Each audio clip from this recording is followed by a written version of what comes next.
Here we are in 1957, the year of many important launches.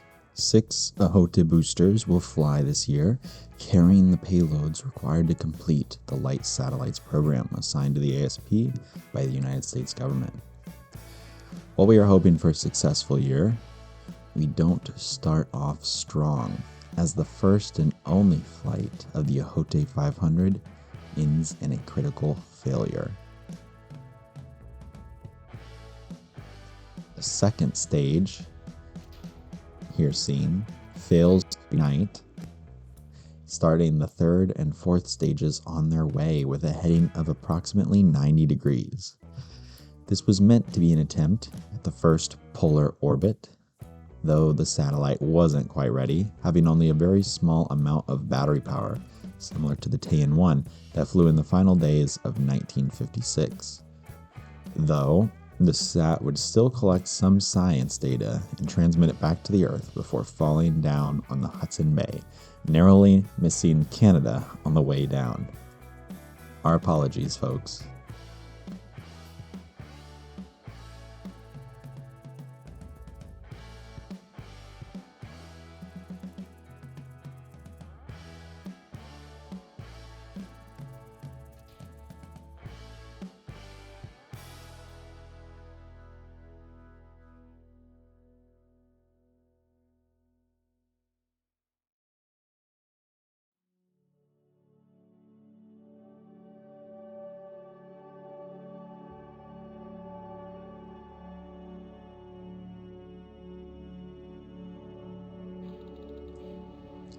On May the 4th, the newly finished Tian-2 satellite on top of the brand new Aote 600 booster will be rolled out and launched.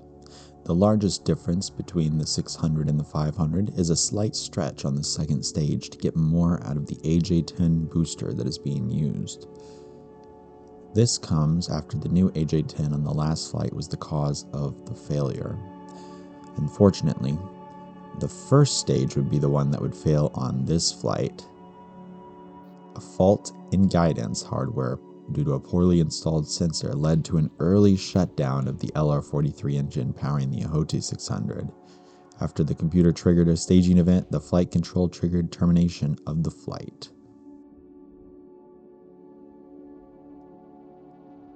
On June 28th, the engineers were quite happy as their new plane was ready to be flown, the XJ-4, a marvel of 1950s engineering. This new jet would carry the name Hotua, which, while having no true tribe of origin, it is based on the word Hota from the Lakota tribe. From what I've read, it could mean white-haired or essentially wise, and here at the ASP, we thought this might describe the amount of research and development that went into the construction of the XJ-4. The plane is a test bed of pure speed, powered by the J67 turbojet engine with an added afterburner. The cruising speed of this plane is approximately Mach 2.1, a far cry from the original X-Jet test bed of the ASP, surpassing its top speed nearly twice over. The engine even has the ability to open its intakes and the bypass, turning the turbojet, into a ramjet engine that can in theory power the plane up to Mach 3. But unfortunately that capability has not been adequately tested yet, and in regards to its shape, the plane carries around 30 to 40 minutes of fuel inside of its small tanks, but the rest is essentially an engine with wings strapped to it. The majority of the fuselage is taken up by components of the turbojet.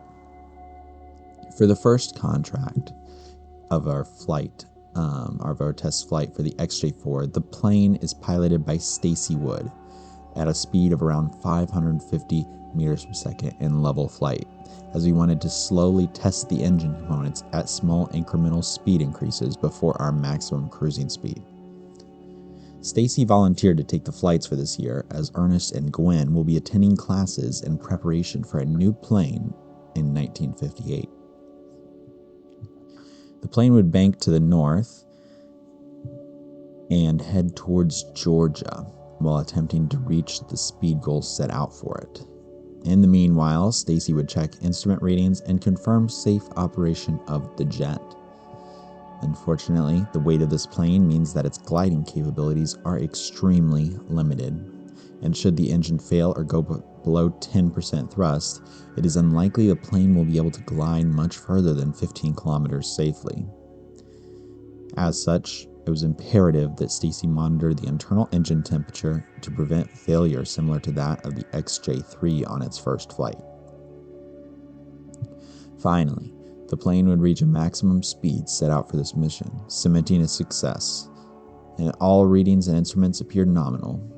The plane performed perfectly, and Stacy would eventually turn back to the runway to land.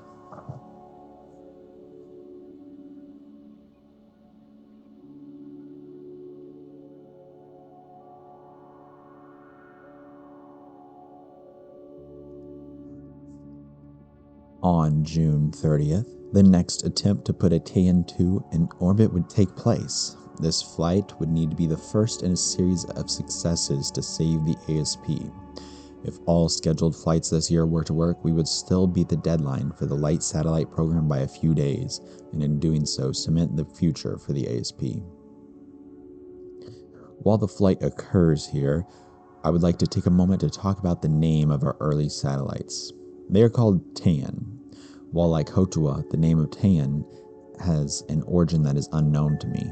It is often used for baby names and is something akin to new moon. While this likely means born under the new moon, or something similar, I am using it in a literal sense of a new moon being added to the sky. It really represents the groundbreaking work being done here at the ASP, and it illustrates our position as a fixture of the nation. As this flight is taking place, word from spies in the United States say that the Soviet Union is still some months out from even making it to orbit. Of course, our engineers take this as a boon, and hard work continues to ensure that the remaining flights of 1957 will be a success. Some moments later, they receive a call from a tracking station in Canada. The TAN-2 is in orbit and not falling down on some unwitting moose. Thankful that the satellite is not causing yet another international incident, we at the ASP breathe a sigh of relief as the success of our polar launch. We vow not to launch another polar satellite until we have reached enough data to ensure the success of the booster. Or better, launch it to a site to select a better launch site to minimize the risk of damage.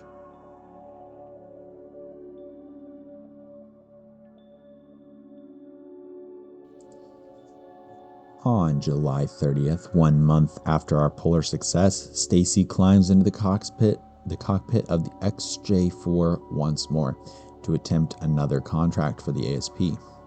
The flight would break Mach 2 and hold that speed. The plane was designed to accomplish its goal. And after having completed the final of the low supersonic milestones in the last mission, the engineers had pored over the data in an attempt to find any limiting factors ahead of the flight. Having found nothing, they gave the go-ahead, and the plane was refurbished and rolled out of the hangar to meet our pilot for a record-breaking flight. Before this plane was flown, no jet on Earth could break 2 times the speed of sound, and our designers had a big task ahead of them. They would take inspiration from the previous X-jets, giving the XJ-4 a sharp nose and delta wings. While the wings and long body cause air drag, a significant amount of it would be broken up by 3 factors. 1. The sharp spike on the nose. The spike creates a point of high heat due to friction with the atmosphere, but it creates a bow shock that allows much of the sonic waves to travel over the cockpit and protect the largest point of drag on the craft. 2. The long ventral fin that leads up to the vertical stabilizer. This is the next highest point of drag, and this allows air to slowly ramp up to the rudder, and the shallow slope change between the ventral fin and the rudder lessens the impact of air drag. And lastly, The sharp leading edge of the wings performs much the same function as the nose spike, all to limit the drag, while allowing for lift at lower speeds. The heat caused by the spike would become a major limiting factor, however, and due to increasing temperatures, the decision was made to permanently disable the ramjet mode on the engine, the engineers unwilling to risk a pilot's life without some serious upgrades in heat-resistant technology. Of course, the plane would complete its mission nominally, though, utilizing all the effects I had just listed, and it would come down for a landing shortly afterwards, marking its second major success.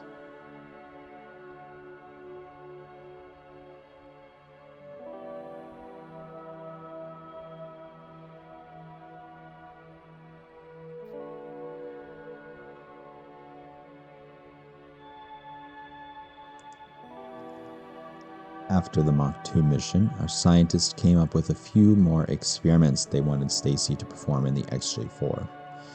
They would install a new avionics unit and set it up in parallel to an older version, asking Stacy to validate its performance at high speeds. These units would be installed in all new planes going forward and would be needed in a new cockpit under development for 1958. Stacy would confirm the nominal operation of the autopilot system and its ability to hold a heading at cruising speed under 40 kilometers altitude.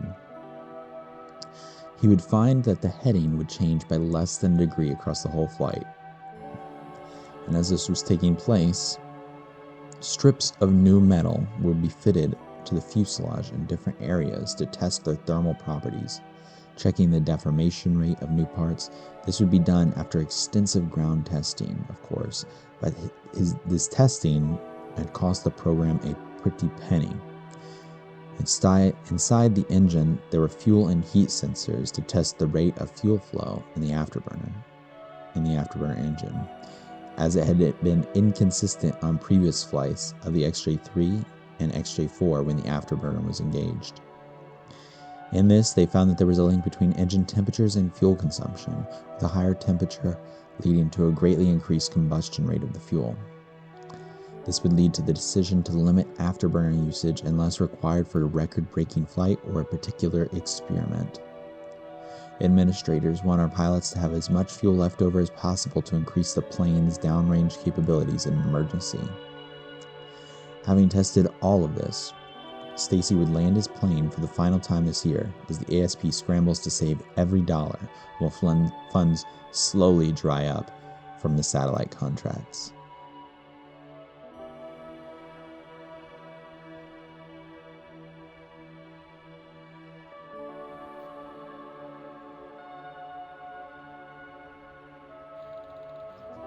On August 31st, a day after the final flight of the XJ4, the Taean-3SP was launched.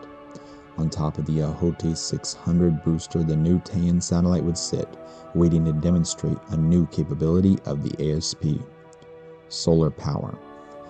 In 1954, one of the scientists of the ASP attended a solar research conference in Washington, D.C., and returned with some solar cells in tow, planning to utilize them in projects going forward. Since then, the program has been reverse engineering these solar cells, and we finally have our own production run for use in space. These early solar panels, a modest beginning of just around 6 to 8% efficiency, will be enough to trickle life into our batteries, extending the mission lifespan and paving a new future for the ASP. They will be a key step in the road of energy sustainability in space, as chemical batteries are beginning to reach their limits, accounting for a large percent of the mass on any given craft. These panels will be reshaped and tested in different forms in the coming 2 launches to test their overall efficiency going forward. Of course, the Taean-3SP would have a successful mission and would provide an excellent demonstration of our solar technology.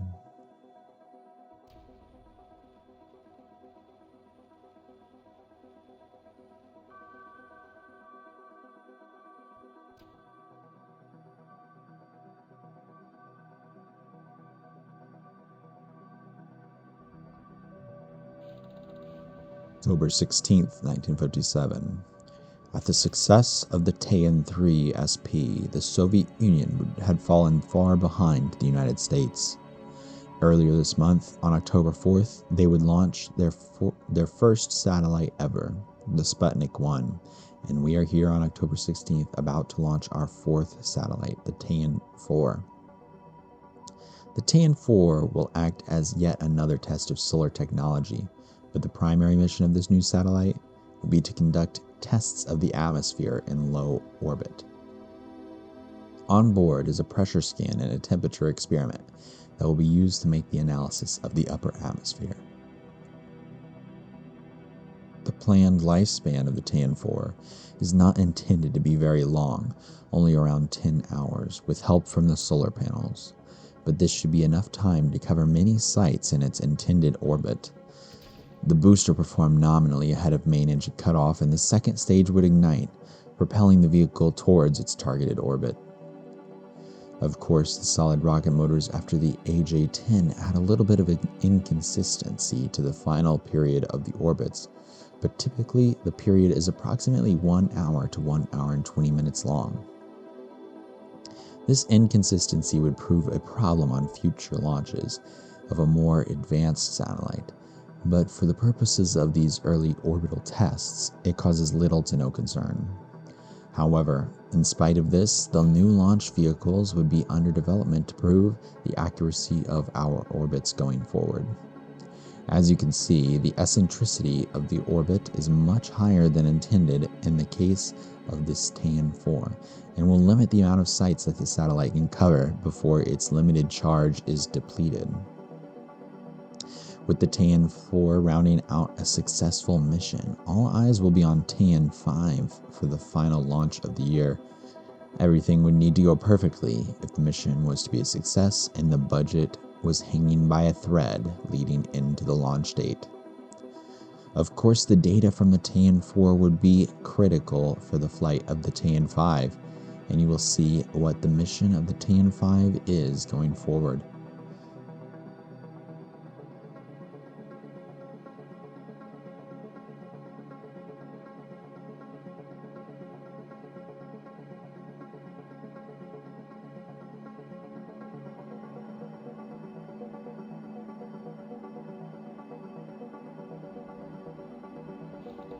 At last, it has come to the final launch of 1957.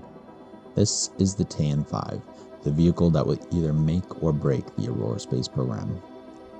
The primary mission of the Tian-5 is to measure one thing: radiation. For some years now, the presence of radiation has been theorized in outer space. This belief was mostly spurred on by research that began to understand as a fusion power plant in the 1930s. And at the advent of the hydrogen bomb, we fully began to understand the processes that drive our sun's furious nature. One thing that wasn't understood, however, was the relationship between radiation and space. Does it continue past the immediate vicinity of the sun? Does it interact with the Earth in any way? The Tian-5 intended to find out. On previous missions, we did notice a slight deterioration in the quality of communications, leading some to believe that some form of erosion was aging our satellites. In the mission of Tian-4, we also learned that the far upper atmosphere was absolutely full of ionized oxygen and other particles. While this data is still being analyzed, from our current understanding of chemistry, oxygen likes to bond with at least another oxygen atom, or other atoms altogether. So the presence of ionized oxygen indicates that something is splitting their bonds. Most scientists agree that this must be a form of radiation, though what kind and how much are still unknown. However, if the ASP is going to be going deeper into space, we will need to understand this radiation, as charged particles can seriously damage scientific and electrical equipment. As the Tian-5 finally breaks into orbit, its roughly 10-hour mission can begin as it starts taking the measurements.